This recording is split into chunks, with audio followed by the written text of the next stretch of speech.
Wilfred, I think we really are sticking to our 2022 playbook, and that's not just because we spent a lot of time working on those year-ahead outlooks, but just because they haven't changed over the past week.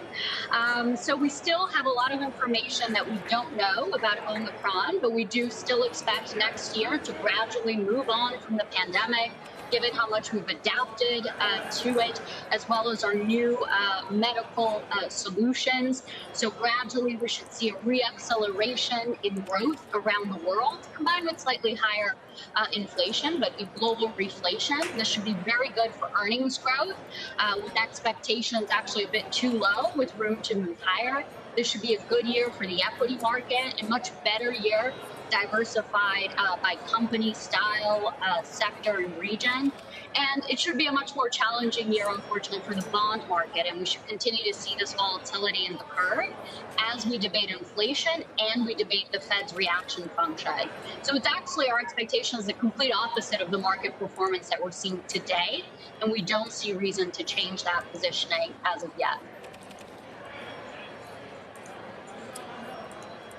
Lindsay, in terms of what to buy on these pullbacks, what are you telling your clients that's attractive in the short term following those pullbacks?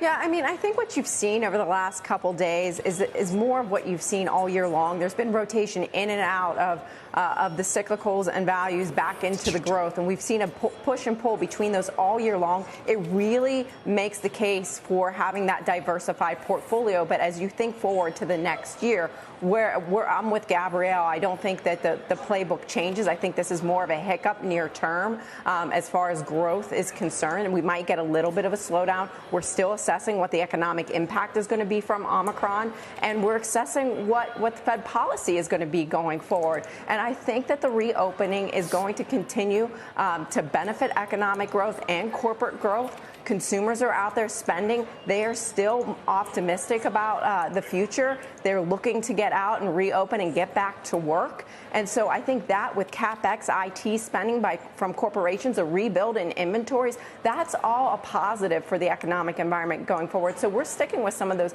value and cyclically oriented sectors into the new year, especially on any pullbacks like today.